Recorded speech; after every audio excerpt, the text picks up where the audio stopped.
Avatar: The Last Airbender is the last set of 2025, so we're here to see if we're finishing the year strong by showing you the 10 strongest Commander cards from this set. I'm Mia, and I've been playing more Arena lately. I'm BZ. I have a lot of Powered Cube drafts under my belt. We are the Nitpicking Nerds, sponsored by Card Kingdom. They don't have any Powered Arena cubes because those are digital only, but they have all of the paper cards you could ever want, and they'll ship them to your house, and you can play with them in real life even while your computer is off. You can get sealed precons, you could get single cards, you could get supplies, you could even get their merch. You should go to Card Kingdom, use our link in the description below, tell them we sent you. We'd really appreciate that. We're also sponsored by Dragon Shield, best sleeves in the multiverse. Good sleeves. If you use the code Nerds. at checkout, you can save 5% of your room tax dollars on your entire order, which includes these new Dragons in Space sleeves. They are super awesome, and you should go check them out. Space. And I don't even know if we've mentioned this a ton on the main videos, but Dragon Shield's working with WotC now. Yeah. We're going to be getting official magic art on Dragon Shield. Insane. Cannot wait. Super happy for Dragon Shield. We are also sponsored by you, dear viewer, because you may or may not be a patron. And if you are, we love you. And if you're not, hey, it's not too late. So appreciate everyone. And we're going to get to some of our honorable mentions because there is a lot of weird cards in this set.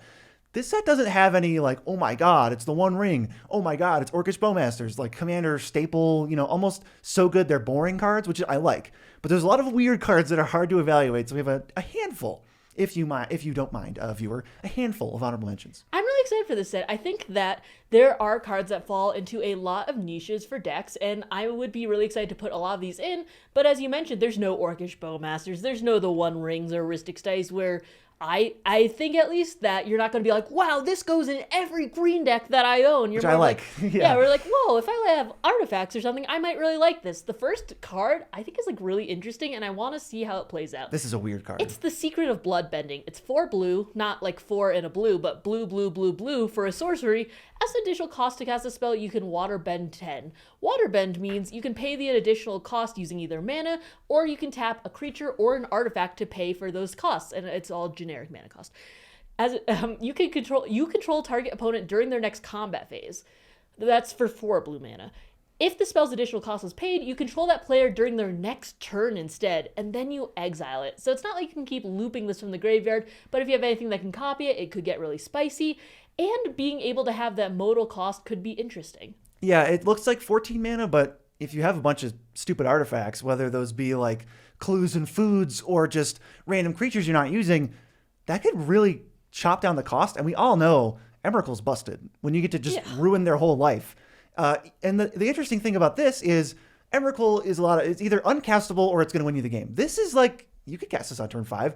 You could totally screw up somebody's combat and basically destroy all their creatures by sending them into their deaths to the rest of the table. So that to me is where I really want to try this, because it could be that this card is ridiculous and that first mode is already pretty good. We don't have a lot of effects like this, so it's hard to evaluate, but I think honorable mention's a good place for it. The other one you liked was Long Shot. I think this is such a solid card. It's 3 in a red for a 3/3 with reach. Non-creature spells you cast cost 1 less to cast. Whenever you cast a non-creature spell, this creature deals 2 damage to each opponent.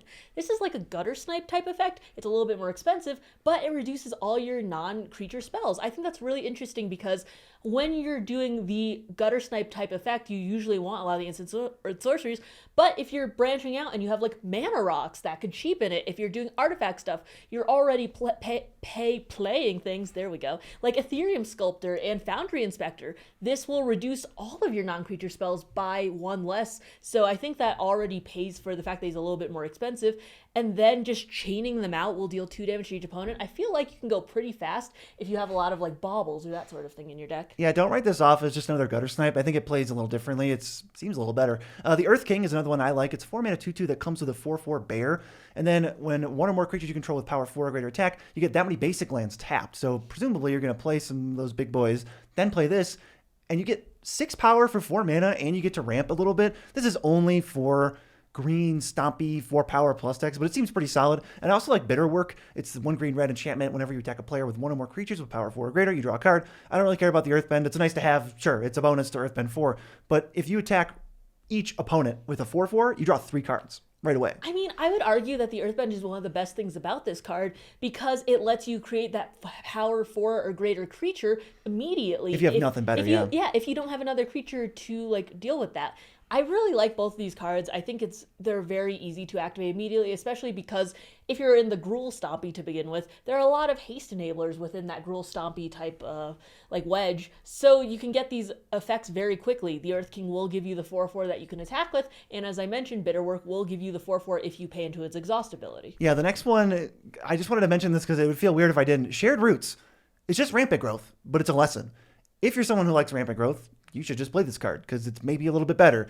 It doesn't have extra types. Lesson is a subtype, not a super type. But if there's cards in this set that care about lessons, so sometimes it'll just be better. Or it's a second copy to go along with it. I don't know if that's necessarily top 10 worthy.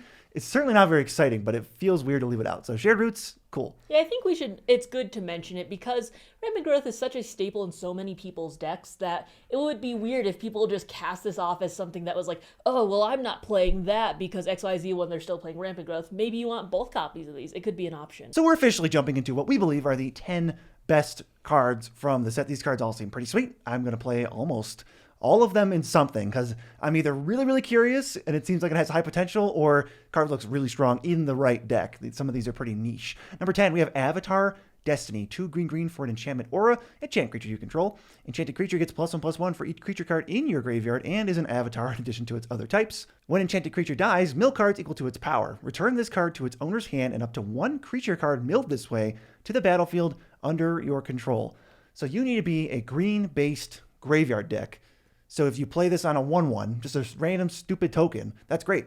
Now you have 6 creatures in your graveyard, it's a 7/7. And then you sack it. Presumably, I would want to proactively sack this so I could keep playing it, and so I don't have to worry about weird exile or bounce things. So I sack it, then I mill 7, and I can get a creature, any creature milled this way, onto the battlefield under my control. That seems like a decent package. However, I did sort of niche us down into green-black graveyard with sacrifice outlets in it. I think this is a pretty solid one. You know what this card reminds me of?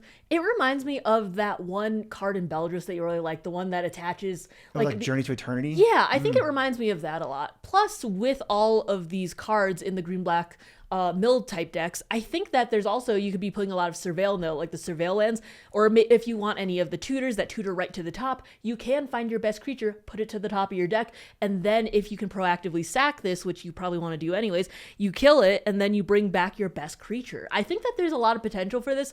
I am just a little worried, though, because it is 4 green, and then you have to have the sack outlet. I feel like there's a lot of steps to it, but if you are in that archetype to begin with, I think it could be a very cool addition. Yeah, I feel like there's some silly stuff you could do with this. You know, maybe there's some cards that say, like, if your creatures would die, you put them on top, or something where you loop this over and over. If you're running out of creatures in your library, then putting them on the top or the bottom could mean something. There's creatures that sacrifice, like, I can't think of its name, but it's from like Neon Dynasty Commander, and it sacks a creature and you get that many treasures equal to its power. Maybe there's something, Technomancer, Ruthless Technomancer. Maybe there's something there.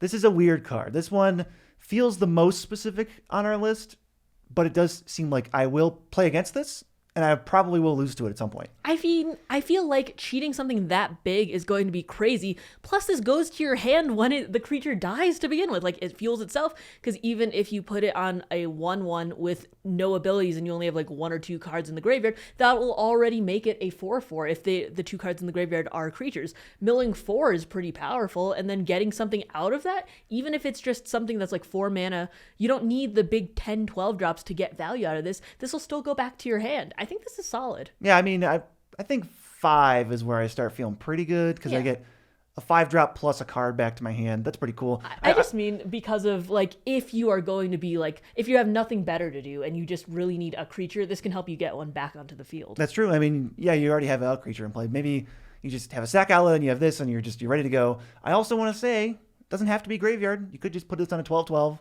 If you're like a Galta deck and you've just got big boys forever, I still think you need sack outlets with this, but once you have those 2 things, you can maybe forego the graveyard thing as much, because now I just have 8/8s all the time. I know that my deck's going to make 8/8s, and I just sack those and put another 12/12 in play or something. Yeah, I think that with these big mana, big green stompy type things, I could see that going into your Galta deck. There's also things like Life's Legacy and, Greater Good in that green color sphere where you can get value from the creature dying, being big, and then also getting a free creature out of it too. Yeah, and then things get weird when you start making mana equal to the power of them, and maybe Phyrexian Altar gets pretty sweet. So let's go to number 9. This is Foggy Swamp Visions. It's 1 black for a sorcery. As an additional cost to cast it, Waterbend X. That could be any amount if you want. Exile X target creature cards from graveyards. For each creature card exiled this way, create a token that's a copy of it. Beginning of your next end step, you sack those tokens. I like this for a lot of reasons. One of them, we mentioned before, you should always be playing more Graveyard Hate than you probably already are. Graveyard Hate is very good, especially with all of these decks that really rely on the graveyard. Sniping their best thing is awesome. Waterbend is great because you can use the cost to pay for artifacts or creatures or mana, so that's very versatile. And then getting the ETBs, leaves the battlefield, etc. triggers. There are so many of those stapled into Commander nowadays. Yeah, I think I like this as just sort of a late game, big splashy spell that gives you a ton of different ETBs. I kind of want to just use it on all my own stuff and treat it like a little mini version of like Rise of the Dark Realms. Waterbending, we're really paying attention to waterbending because it cheats mana. Trading the mana for creatures in play, similar to Convoke, is very strong. So I'm looking at all these Waterbend cards. I got my eye on you. You seem pretty good. If I can spend 3 real mana, tap 3 lands, and get 7 creatures in play, that's ridiculous, especially if they have ETBs or them existing triggers some other things and I could sack them for value. So I really am looking for Foggy Swamp Visions. You probably want to be a deck that has creatures in the graveyard to start, so you need to mill. I mean, there are just so many ways to make things in Commander. The next 2 cards that we'll talk about make things. They do. Academy Manufactor, making things like you make 3 foods, clues, or treasures, and then you suddenly have enough to waterbed 9. That's kind of crazy, right? To fuel the Foggy Swamp Visions. Yeah. You can get pretty silly with it. Number 8 is great for all the players who like stuff, me included. It is the Mechanist Aerial Artisan, 2 and a blue for a 1/3. Whenever you cast a non-creature spell, create a clue token. Tap until end of turn, target artifact token you control becomes a 3/1 construct artifact creature with flying. So this generates clues whenever you cast a non-creature spell. A little reminiscent of Forensic Gadgeteer. That thing did you a solid of making the clues only cost 1 to crack, but it also only triggered on artifacts. So you're going to get more clues that are harder to crack compared to that card. I think this is a solid card because there's so many, not just with waterbending costs, though that is very nice, but because of the versatility of non-creature. And if you're in these dedicated artifact decks or really if you care about tokens, that will start to add up after a while. You'll have all these clues and that will give you that card advantage that you want if you're getting you have too many lands in your hand or something. And I guess it's nice to have the ability of tap, target artifact token becomes a 3/1, though I don't think you'll be using it that often, but it's nice to have it in a pinch. Yeah, if you need a chump blocker, I really don't want to chump block with the Mechanist, so if he's untapped, I'd rather chump with a clue. You can chip in. Every once in a while, that'll be fine. I like that it has that, but I'm here for making a bunch of clues. I don't even necessarily care to sack them, like you said, with waterbending or other things. I don't need to maybe draw cards off them, but I'm going to use them for something. Because you are turning your clue into a creature, correct me if I'm wrong about this, though, that you can get these creatures when a creature dies XYZ because you're sacking it for cards, and then you get death triggers too. I think that can get a little bit spicy. I will take it. We'll take it. It's just stuff. This isn't the best stuff generator, but this could go off. And obviously when you pair with like Urza, you're just living the dream. So I wanted to talk about Moxfield because Moxfield also lets you live the dream. If you've ever used Moxfield, maybe you're thinking, BZ, I've tried Moxfield. It didn't work for me. It was too bright. That's because you didn't know that Moxfield has dark mode. On top of all the other features it has, all of which are amazing, it has dark mode, which can soothe your retinas, which will heal all of your retina damage, maybe. This is crazy, but I didn't know Moxfield had light mode until like a year ago, and I've been using it on dark mode this entire time, and I thought that was the default. Go try it if you haven't already. Toggle them back and forth. Tell us in the comments which one you like best. Tell us which one heals your retinas as we go to number 7, the Cabbage Merchant. It's 2 and a green for a 2/2. Whenever an opponent casts a non-creature spell, you create a food token. Whenever a creature deals combat damage to you, sack a food token. Tap 2 untapped food tokens you control. You add 1 mana of any color. This gives me Peregrine Took vibes, but I like how quick it's going to be to get those food tokens. And then creatures dealing combat damage to you, sacking them isn't that big of a deal to me because it's not like you're penalized if you don't have food tokens and you can't sack them. But just being able to tap them for mana and just making stuff is just such a big thing in Commander nowadays. Yeah, I feel like if you would make 3 foods on a go-around, maybe the second ability means you end up with 2. When you untap on your turn, like you probably get hit with something, especially if they know there's a bonus for hitting you. And I'm going to be hitting the Cabbage Merchant player when they start going off with all these foods. But getting the ability to like supportive parents your foods to make a bunch of mana. And we didn't talk about this with the Mechanist, but we mentioned it like 2 seconds before that. Academy Manufacturer goes completely berserk with either one of these cards. And I think you're actually, with your estimates, I think you're a little bit off. I would think that you would profit more than that because, like, if you're playing against you, for instance, you love casting multiple spells a turn. You're going, That's true. Bobble, or like a counter war, for instance, if someone goes like big splashy spell, counter magic, etc., that's already 2 foods. This doesn't stop at once per player per turn or whatever. This is just every single time they cast a non-creature. So if they're ripping through their deck, they have cost reduction, etc. I feel like you can profit a lot more than just 2 per go around. You know what I mean? Yeah, if I have a cheap card like like Plumb the Forbidden, I'm not going to not cast it. Yeah. I'm not going to hold it in my hand because you have the Cabbage Merchant. I'm just going to play my life as normal, and then I'm going to hit you if I can with a flyer or something to keep your foods in check, or I'll just try to kill the Cabbage Merchant before I do all that stuff. But there's definitely chances where he can run rampant because players are not going to, it's not Smothering, or it's not Rhystic Study. They're not going to waste all their mana to just like, oh no, I better not play this. It's Mystical more. I better wait until the Cabbage Merchant's gone. Yeah, he's not good enough for anyone to hold their spells, but he's good enough to where you can be playing your mid-game spells early game or your early game or your late game spells mid-game. I think that little bit of a boost will really help it. And just, I feel like foods are kind of easy to make overall. They're easier to make than treasures, in my opinion. Yes, and I will say, unrelated, I started watching Avatar. You started rewatching it to show me, and I've only seen like 13 episodes. Yes. I've seen so many of the cards already represented. They really cover that early part, and I did enjoy the Cabbage Merchant. He was pretty fun. Yeah, well, he comes back in maybe every other episode. I feel bad though. I feel like you might have gotten so much of the story spoiled just by looking at the set. Well, there are 6 Zuko's, and they're not all the same guy. He has different hairstyles, VZ has pointed out. It's not Zuko like, oh, I'm the same point in time. It's like, oh, well, I know his entire life story now. Number 6, I don't know what to call these. We're going to call them location lands. They are the rare cycle of lands from the Avatar set that come in untapped if you have a basic land.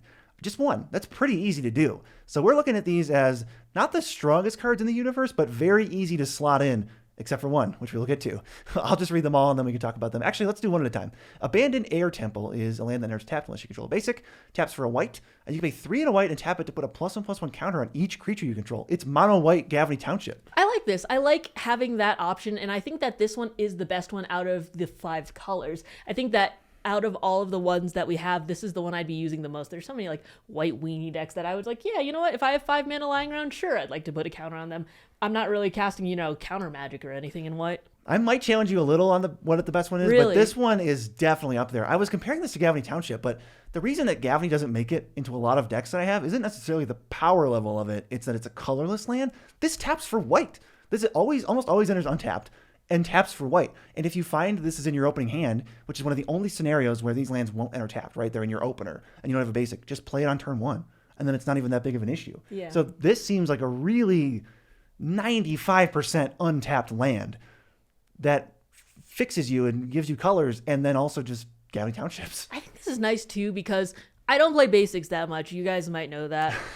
So I probably won't be playing these as much because I just love my non-basics. But I think this is a better option than the Dragon Sword lands where they can come and tap unless you have an X or Y. This doesn't really specify what type of land you need to have. You just need a basic. So even if you have like a Wastes out or something that's off color, if you have an island out, this will still come in untapped. And I like that versatility of it. Do you know what deck this is a slam dunk in? Oketra? Oketra, mono white field dead. I mean, that's another one, a banger. Next is Agna Kella. It's blue, it taps for blue, and it has 2 and a blue, tap, draw, and then discard. This is so okay. Yes. I think it's cool if you're a deck that cares a lot about the graveyard. You can fuel it for like your treasure cruises and your dig through times and stuff. And sometimes you have something rotting in your hand that you can't cast or you want in the graveyard. It's a great way to have an emergency button on that in your land slot. It's totally fine. It's going to make some decks. I mean, I play Arcane Lighthouse in some decks. This is probably exactly where I'd play. Wow, yeah, this is mono blue Desolate. Arcane Light. Oh, there we go. Desolate Lighthouse. I was like, it's a lighthouse. So we've upgraded Gavony, and now we've upgraded Desolate Lighthouse. Don't play those cards anymore because now we got a better version, or play both of them. And this can go in mono blue too, so you don't need the red pip of Desolate. So I think that's very flexible. That's huge. Realm of Ko is the black one, taps for black, or 3 to black tap, make a 1/1 spirit that can't block non-spirits and can't block or be blocked by okay, it's basically unblockable and it can't block. This is like the most confusing thing ever. I can't even read it. It's unblockable and it can't block, and it's a 1/1 spirit. 5 mana essentially for that, because you're counting the tapping the land and the 4. That's a lot. But if you're like some kind of ninjutsu deck or you care about combat damage, this is a good way to make a little dude. This is so fine. It's nice to have stapled on. I'd rather have this than a basic because I don't like basics. But am I going to be using this that often? Not really. All right, the worst one. It's not Realm of Ko. It's Fire Nation Palace. Taps for red or 1 on a red tap. Target creature you control gains Firebending 4 until end of turn. So whenever it attacks, you add red, red, red, red. And I think the mana lasts until end of combat. But like, what am I doing with this? I have to cast an instant, or the mana goes away, or the creature has to have an ability. But even if I get all that stuff, I basically profited 1. Yeah, I think the profited is very bad. As we mentioned earlier, there is so much stuff in Commander that you could use that to pop clues or tokens, or foods, whatever. But I think that it's just such a bad rate because it's just only 1 creature. It's not like all your creatures get Firebending 4, and then you just profit 1 mana. I just feel like I wouldn't want to keep up the mana for that unless I was using it for something else. And at that point, it's like, well, why wouldn't I just use the 3 mana that I'm tapping to do stuff out of combat or have the flexibility for that anywhere else? I'm not going to be playing this for the most part. I'm not even mad that this card is bad. This card would either be busted or terrible, and I'd rather it be terrible. Yeah. Like, you can't really just throw, all your creatures gain Firebending 4 or something on a land. So let's keep it in the bulk bin. It's fine. Bossing Say is my pick for maybe the best one. It's taps for green and 2 and a green tap. Earthbend 2 at sorcery speed. Turning your lands into creatures, giving you an extra body, or maybe even triggering like your Bajuka Bog or Field of the Dead or something again. There's definitely weird stuff going on that seems pretty good. You can also you can Earthbend itself and then Zek itself. I don't know. It's pretty weird. Yeah, I think this is a solid one. This is definitely my second favorite. I think that's activating only at sorcery speed just nukes it just a touch because it's not like you can keep it in as a secret block. You're like, oh, you forgot about some of the other man lands that you might forget about. But I like that with Earthbending, everything it comes back if it dies or leaves, etc., and you get that trigger again.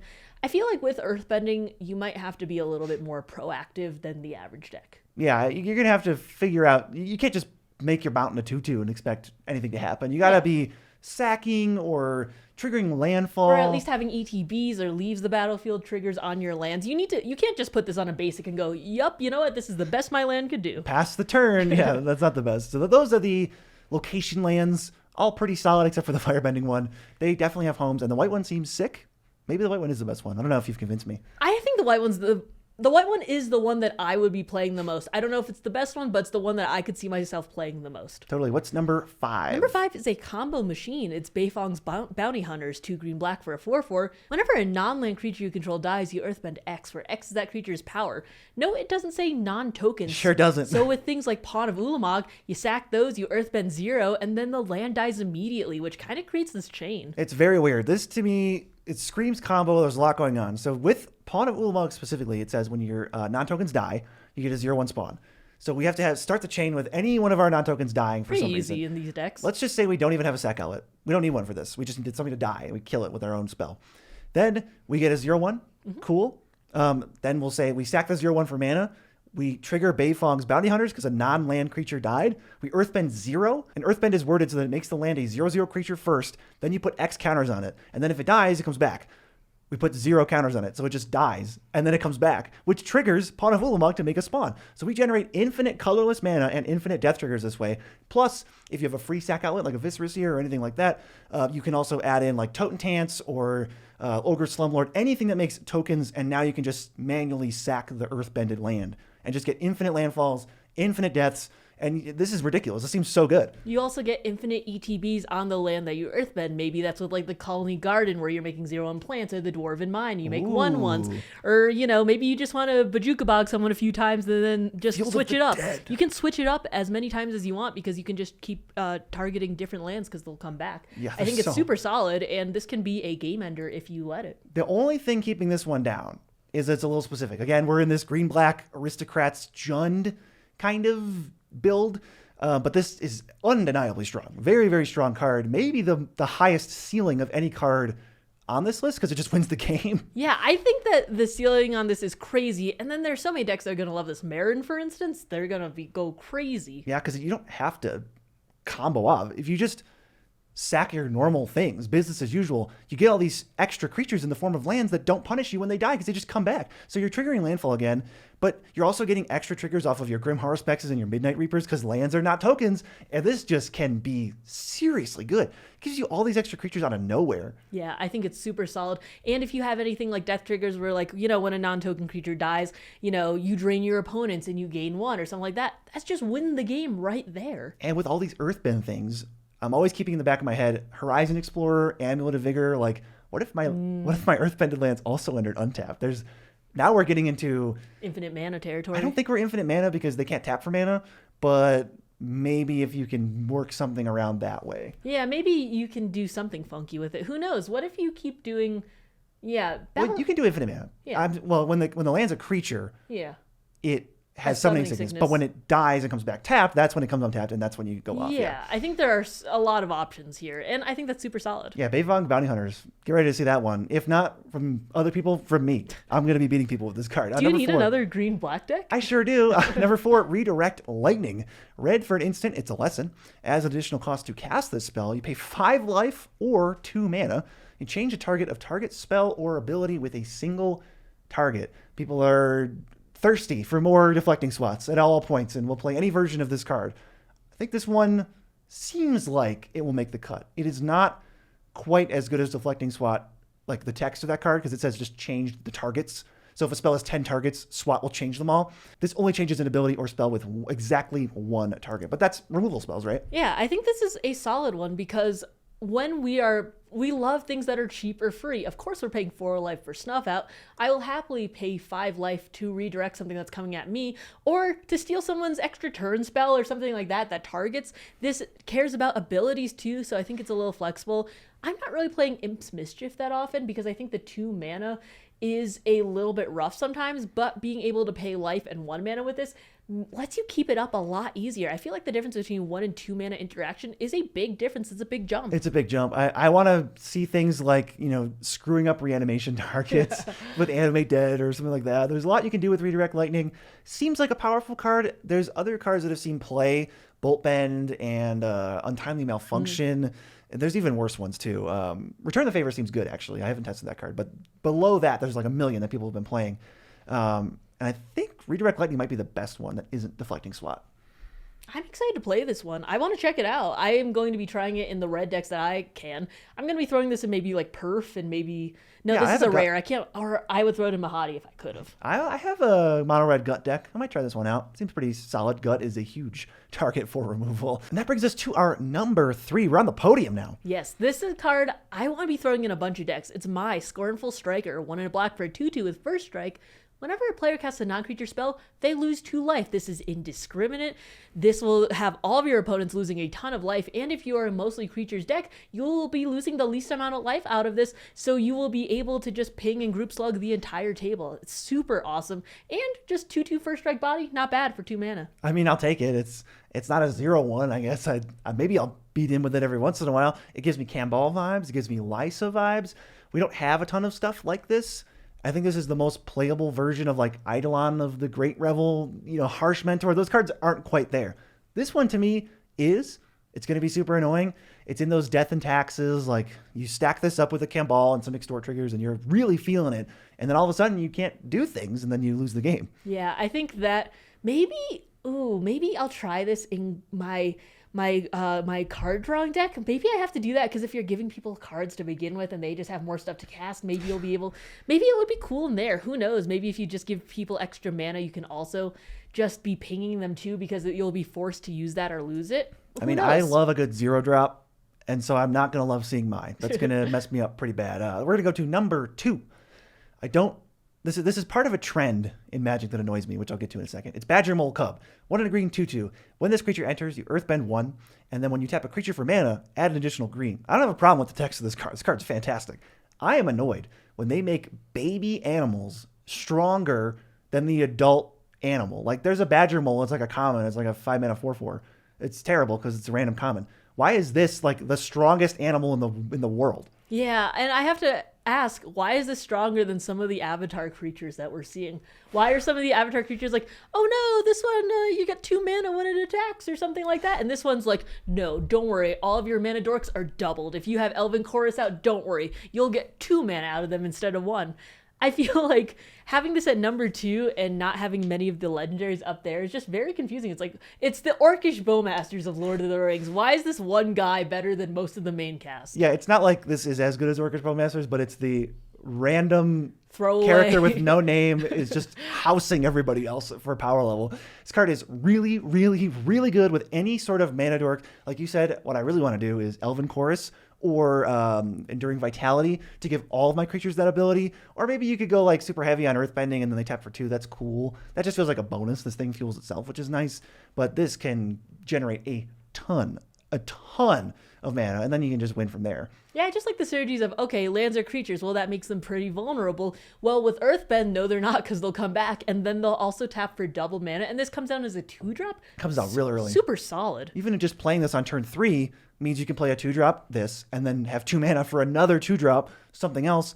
Super awesome. Love it. One thing we were looking up, what actually constitutes as whenever you tap a creature for mana? If you have like a Loam Dryad that says tap a creature and itself to make a mana, that is counted. That will give you an additional green. But Supportive Parents, which says tap 2 untapped creatures to make a mana, that will not give you an additional green. It's something about the creature needs to have a tap ability itself that generates mana. So these weird like abilities without tap symbols, I don't think do it. But that's not really that huge of a deal. Just something to note.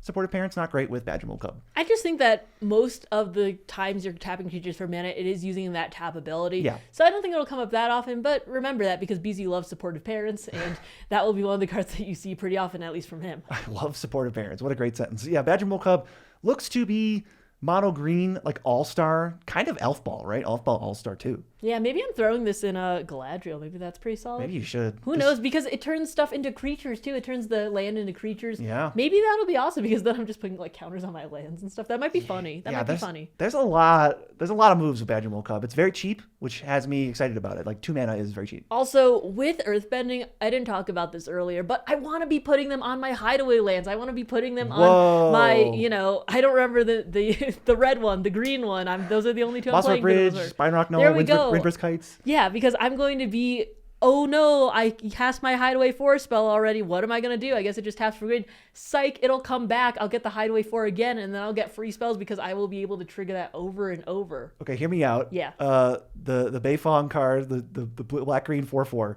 we use Mossfort Bridge to exile our entire library with infinite hideaways, and then we Thoracle. Am I cooking? Am I cooking? Why am I playing? If I'm playing a Sultai deck, why am I playing those 3 things? You're infinite comboing, and somehow at that point, wouldn't I just be able to find the piece for infinite combo, like with demonic, like oh wow, demonic my hand. Nah, actually, let me just do the Earthbending thing. I can dream. I can dream. Okay, number 1. This was a deliberation. I think this card just barely squeaks out Badger Mold Cub, especially in the higher power decks. What do we got? This is Wanching Tong Librarian. He's the big owl, if you don't remember. X blue for a 1/1 with flash, flying vigilance. When he enters, you put X/1/1 counters on him, then draw half X cards rounded down. I like the versatility of that. Whenever an opponent searches their library, put a 1/1 counter on him, and then draw a card. That is the part that we're super hyped about. 2 mana, Archivist of Ogma type effect, but instead of the gaining life, you make this bigger. Getting the card at instant speed, at flash speed because you're flashing him in, super nice. And then if you just have a bunch of mana that you're just, I don't know what to do with this, then getting a big flyer and drawing X cards, half of the X cards rounded down, means that you could just fill up your hand and get something going. I think that's super awesome. It's going to dominate the skies when you start getting these triggers. And this is, of course, more in bracket 3 and 4 where people are ramping a lot and they're fetching with even Terramorphic Expanse, but also fetch lands are huge. Tutors, obviously, once you get out of the brackets 1 and 2, tutors are allowed. So you just go tutor for everything and have the high power games and you just go, cool, draw a card, draw a card, draw a card. Oh, this is a 5/5, Vigilance, crack in, get my value. Of all the cards on the list, we said, there was no standouts like the One Ring that you just automatically play. This you kind of could just put in any blue deck. It's not like you're obligated to or you feel like you're missing out, but this doesn't ask anything of you except be playing in a higher or mid-plus bracket. I don't even think you need to play it in a super mid-plus bracket if you're playing like Hydras or something that says this costs X less or Because something. it just because can scale right when you play it. Because you don't even need to use that bottom line if no one's fetching, or maybe Yeah. they use one terramorphic. Maybe you just want a gigantic flyer that says draw half X cards, put X1/1 counters on him. That's true. Kind of like the Hydroid Crisis type guy. It is kind of like that. Yeah, I mean, you pay 4 mana into this and you draw a card right away, and then then it's a 2/2. No, It's a if 3/3. you pay 2 blue gives you a 3/3 that draws a card, and then presumably you're playing this in response to a search. So now you have a 4 mana 4/4 draw 2 cards creature with vigilance that only gets bigger and draws you more cards. This card is sweet. I think it's really good. The more I'm talking about it with you now, the more confident I am that this is the number 1 card. Yeah, I think that we might see these in the higher powered games, and I want to try this out myself. The only thing I'm worried about is that blue cost. If you're playing Sure. 3-4 colors, etc., Like you like to do. as I love to do, or if you're in those spicier, brackets, maybe you'll have a tougher time casting this. But then there are also people who are just slamming Dothy Voidwalker because it's such a good card into decks that are 3 and 4 colors just because it is that good of an effect. Yeah, so get ready for better version of Archivist of Ogma for sure. It's going to clock you every time. It's going to be free attacks. Avatar, it's looking pretty sweet. Some people weren't sure about this set, but after looking at this top 10, I want to try literally every single one of these cards in a deck. I am too. I think I have homes for basically all of them. Yeah, let us know what you think actually also of our new set. We got the bookshelf. We're looking to get more, but this is the beginnings of a new Nitpicking Nerd set here in Colorado now that we've moved. And watch this video because what does it have, Mia? It has gameplay.